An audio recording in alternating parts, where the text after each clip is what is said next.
morning sa ating lahat, no? Bading araw na rito, no? At ngayon, meron lang tayong pag-usapan, kahit saglit lang natin itong talakayin. Syempre, ito yung mga gawa-gawa at guni-guni ni itong si Banat Bay, si Bayad Bay. Ito pag-usapan natin kanyang last time na kanyang content, no? Regarding sa, ito yung title niya, video ni Kitty Duterte ilalabas na Marcos Mastermind. O yan. Pakinggan muna natin kanyang sinabi rito, Magandang araw sa inyong lahat, mga banateros, at ito na nga, pag-usapan po natin tong issue. Naku po, mukhang isusunod na ho to si Kitty. Meron siyang lumabas na video. Naku, yari na. Naku, ano ba yung video na yan, Banat Bay? Naku, delicate sa mga sinasabi mo na yan, ha? Mamaya, unya-unya, chotomate, kudasay. Pag-uusapan natin yan. Pero muli ay magandang umaga sa ating mga kaibigan, sa ating mga viewers at sa ating mga followers, no. Especially sa ating mga OFW diyan sa around the world, no. Magandang umaga, magandang gabi, magandang tanghali, 'di ba? Kasi hindi natin alam may mga kanyang time zone, kaya lahat batiin na natin, no. At lagi po ay mag-ingat at alagaan ang inyong mga sarili dahil malayo po kayo sa ating mga pamilya, sa inyong mga pamilya. Okay, muli nating pakinggan ang sinabi nitong si Bayad Bay, no. Ito si Bayad Bay, wala tong buang bibig, no, kundi fake news. Puro lang niya na wala namang katotohanan. yan, sandali muna, ilagay muna natin sa tamang perspektibo. Ano ho ba nangyayari ngayon? Wait lang. Sa palagay ko, wala namang magandang o tamang perspektibo lumalabas sa bibig nito si Bayad Bay dahil una-una nga fake news peddler siya. Puro fake news lang alam nitong si Bayad Bay dahil bayad siya. Kaya nagkaaganyan si Bayad Bay, bayad to eh. Yun, alam naman po natin na nangyayari ngayon sa ating bayan, talaga nga na mga idinidiin at talagang sinisiraan ng mga Duterte. Then Oops, sinasiraan daw ang mga Duterte. Hello, sino ba talaga ang naninira? Ang Duterte pa o ang Marcos? Unang-una, no, alam naman natin ang kampo ng mahal na Pangulong Bongbong Marcos ay hindi naninira po yan. Sumasalag sa mga ginagawa ng mga paninira ng mga Duterte sa ating mahal na Pangulong Bongbong Marcos at sa pamilya nito. Alam na po natin yan. Kahit nga bigas, sinisiraan ni Sara eh. Di ba? Kahit anong bagay sinisira niya, sa bibig na mismo ni Sara lumabas na gagawin niya lahat, sisirain niya kahit mali man ito o tama. Gagawin niyang sirain ang Marcos administration. Yan po yung totoo. Di po ba? Narinig naman po natin sinabi ni Sara Ulo, di ba? Anong nagsasabi ni Banat Bay na sinisiraan daw ang Duterte? Hindi na kaya siraan ng Duterte kasi they can do that to themselves. Alam naman natin yan, sila mismo lumalabas sa bibig nila ang lahat ng kasiraan ng pamilya nila. Di po ba? Kaya pagpatuloy po natin sinasabi na itong si Bayad Bay. Ayon na rin po yan dun sa dokumentong kumalat na inilabas po ng Manila Times na yung Oplan Horus. Ano ibig sabihin ng Oplan Horus? House of Representative Unjust System. Invento ko lang po yun. Tagang invento mo lang talaga yan. Kasi lahat naman ng sinasabi mo, invento mo lang. Imagine, nabasa mo at lahat sa Manila Times pala, yung the word na Horus, ba't hindi mo ginugol kung ano ba yung Horus para at least kahit pa paano may idea ka. Kasi nga, bobo ka, Bayad Bay. Ang alam mo lang, mambugaw. Bugalo ka kasi. Kaya wala kang kalam-alam sa kahit simpleng term, no? Pwede mo naman i-google para kahit pa paano, alam mo yung term. Para pag nagsalita ka, tapos, yan pa naman binibida mo, Horus na plan na yan. So, dapat inalam mo kung ano ibig sabihin ng Horus na yan. Bobo. Pagpatuloy natin yung katangat kasi nulingan ni Banat Bay. Basta meron pong dokumentong lumabas po na saan tawag doon ay Oplan Horus. At kasama po sa dokumento na yan kung paano po yung gagawin pa po sa mga Duterte. Sisiraan pa, talaga nga naman yuyurakan ng pangalan. Okay, sabi niya, dahil sisiraan daw talaga ang pangalan ng Duterte. At ito sinabi ko, kayang-kaya ng Duterte sirain sarili nila. Hindi kailangan gawin ng Marcos yan. Never na ginawa ng mga Marcos yan ever since nun ngang kinasuhan ng mga Marcoses ng katakot-takot na kaso. 1,000 cases. May isa sa mga naging kalaban nila. Binilikan ba nila? Ginantihan ba nila ng masasamang salita? Kaya diyan ka nagkamali, Banat Bay, sa pagbibitaw mong salita. Kasi ikaw, sabi mo nga, yung bone marrow, yan ang utak mo eh. Hindi nyo. Kasi bone marrow utak mo, hayop ka eh. Ay, sorry. Pero yun talaga eh. Bone marrow yung utak mo kasi. Kaya ganyan ka magsalita at kaya ganyan ka mag-isip. Para pahinain. Yan po ang nakalagay doon sa dokumento na yan. Pahihinain po ang mga Duterte para po Ayun, no, sabi nga ni Banat para pahinain ang mga Duterte, sisirain at sisirain eh. Ang mga Marcoses, never na gumawa ng paninira sa mga kalaban nila yan. Alam naman natin lahat yan. Walang ginagawa ang mga Marcos na pagganti sa kanilang naging kalaban.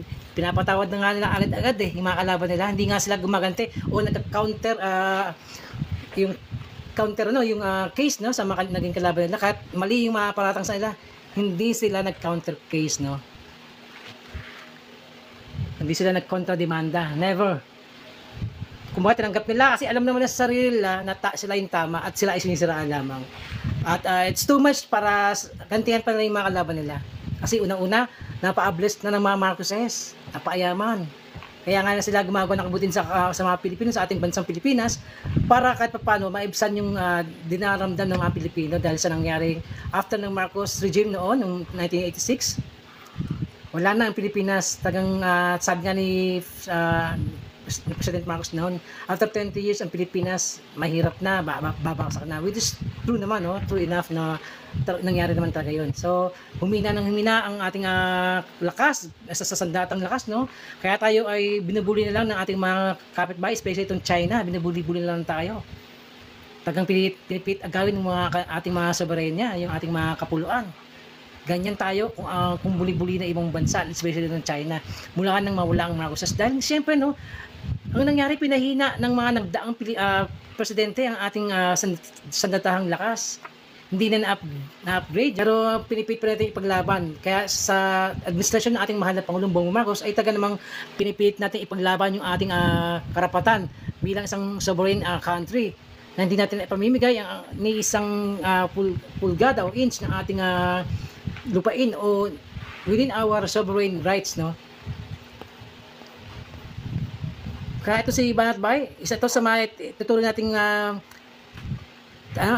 kumbaga trader sa ating bansa, no? Dahil sa mga pinagsasabi nito, no? Maraming bagay itong nasabi na hindi dapat nating baliwalain basta-basta lang. Sana magkaroon ng batas na yung mga katulad ni Banat Bay at ibang mga political vlogger na kumbaga na sponsor ng China para mismong bansa natin ang tirahin at siraan. Dapat itong mga ito makulong, no, mahatulan, no, ng pinakamabagit na parusa laban sa ating bansa, no, dahil meron sila sinabing hindi maganda para sa ating bansa. Kaya itong si katulad ni Banat Bay, dapat dito talaga pinaparusahan to. Yung maximum na penalty ang dapat sa mga katulad ni Banat Bay. Kaya sa ating mga kabayan dyan, mahalin po natin ang ating bansang Pilipinas. Hindi yung kinakampihan pa natin ibang bansa. Parang supportahan yung mga politikong nagpahirap din sa ating bansa, no, na halos ipamigay tayo. Dahil din sa gentleman's agreement na yan. Hindi mo pwede sabihin na yung pirasong papel na yan ay pirasong papel lang yan. Wala yan, walang kwenta, pero pirasong papel na yan, binding yan. Hindi pwedeng basta-basta lang baliwalain dahil isang matibay na kasulatan yan na tayo ang nagmamay-ari o may karapatan sa ating sovereign land, no? Sa ating kapuluan, tayo may karapatan. Hindi mo basta babaliwalain yan. Kahit nga lang sa marriage, di ba? Kapag may marriage certificate ka, hindi mo basta-basta mabaliwalain unless dumaan ka sa tamang korte at ito ay napawalang bisa ng husgado sa tamang pamamaraan. Doon lang yung mabaliwala o null and void ang isang kasulatan. Kaya yung sinasabi ng Duterte noon na isang pirasong papel lang yung ating pagkapanalo diyan sa may sa UNCLOS dahil sa hidwaan diyan sa karagatan, no? Hindi tama yun. Isa yung treacherous yung act ni ginawa ni Duterte, pagta-traitor sa bansang Pilipinas. Okay, pakinggan pa natin yung sinasabi itong si Banat Bay na walang utak. Dahil ang utak niya ay bone marrow. Bone marrow. Nasa buto-buto dito yung kanyang utak. Okay, pagpatuloy natin pakinggan tong walang utak na to. Sa kandidasi ni Speaker Romualdez. Nako po, grabe. Oy! Balikan natin doon sinabi niya, balikan natin. Dokumentong lumabas po na saan tawag doon ay Oplan Horus. At kasama po sa dokumento na yan kung paano po yung gagawin pa po sa mga Duterte. Sisiraan pa, talaga nga naman yuyurakan ng pangalan, para pahinain. Yan po ang nakalagay doon sa dokumento na yan. pahihinahin po ang mga Duterte para po sa 2028 sa kandidacy ni Speaker Romualdez. Nako po, grabe. Oy! Oh, grabe. Mali ang pindot. Grabe, para raw sa speaker, para sa candidacy ni Speaker Romualdez. Una-una, wala namang kalaban si Speaker Romualdez, so hindi niya kailangang gawin 'yan. So, doon pa lang mali na agad, 'di ba? So, what's the use of doing that such thing, no? Kung wala namang kalaban sa politika, sa pagtakbo mo ng bilang re-electionist sa Kongreso. So, null and void. Mga sinasabi, null and void yung argument na 'yan. Null and void yung argument mo. Walang kinalaman diyan. Hindi kailangan ni Speaker Martin ng ganyang klaseng plano. Kasi una-una gawa-gawa nyo lang naman yan eh.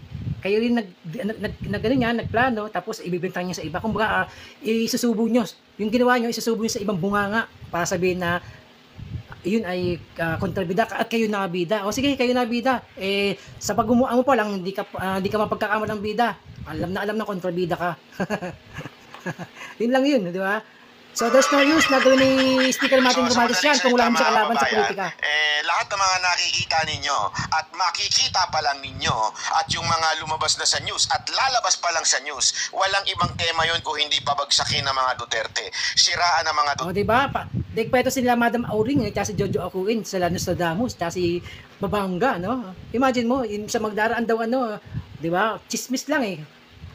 Kung ano yung pumasok sa utak nila para manira, para unahan ang ating gobyerno sa masamang gawain na sila naman talaga yung gagawa. Actually, ganun ginagawa nila, inuunahan nila. Tapos yung gagawin nila, ibibintang nila sa iba, no? Ipupulit sa iba yan. Pero actually, sila yung gumagawa. Sila yung gumagawa. At yung sinabi niya, sisiraan ng mga Duterte.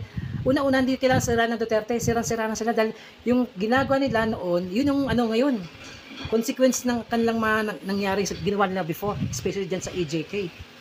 So, ganun ginagawa nila, inuunahan nila ng bato. Babatuin muna nila ng putik yung kalaban nila, na iniisip nila na mga kalaban nila, babatuin nila kung anong chismis yan, ng mga malicious na chismis. Para ang tao, basta-basta na nila maniniwala, especially maniniwala nila, may mga sadyang katulad nila na engot-engot, di ba?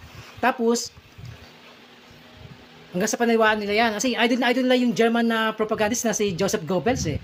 Ito yung si Joseph Goebbels, ito yung propagandist ni Hitler na isang German. No? Idol nila yun eh. Kaya yung pagsasinungaling, patuloy nilang ginagawa yan. Ayan ang ginagawa ng mga Duterte team.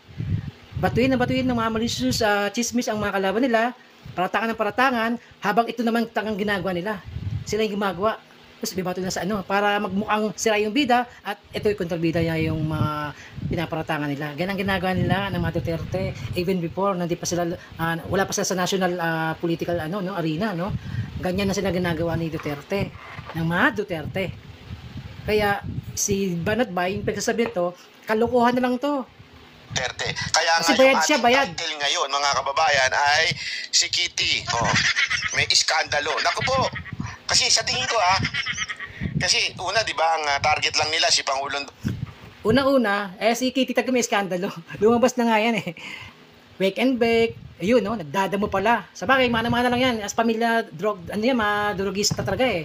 Sa mapagmumukha pa lang nila, di ba? Yung mga pictures nila. Alam mo yung totoong nagdodroga. Gumagamit na pinagbabawal na technique. Alam mo natin yan.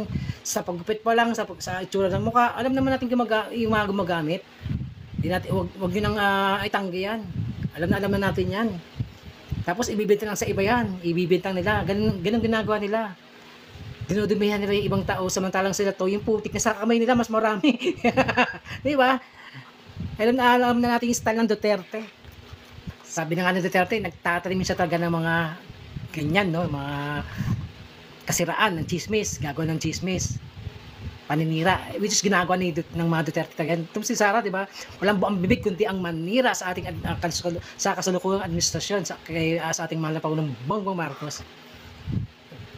Duterte, ICC hanggang ma-kidnap siya. Tapos si BP Sara Duterte sa ICC si Duterte hanggang sa makidnap siya. Siguro itong mga taong nagsasabing kidnap sa Duterte, hindi alam ibig sabihin ng kidnap. No? Tumanda na kayo sa mundong to, hindi nyo pa alam ibig sabihin ng kidnap. Samantalang sa Duterte, aminadong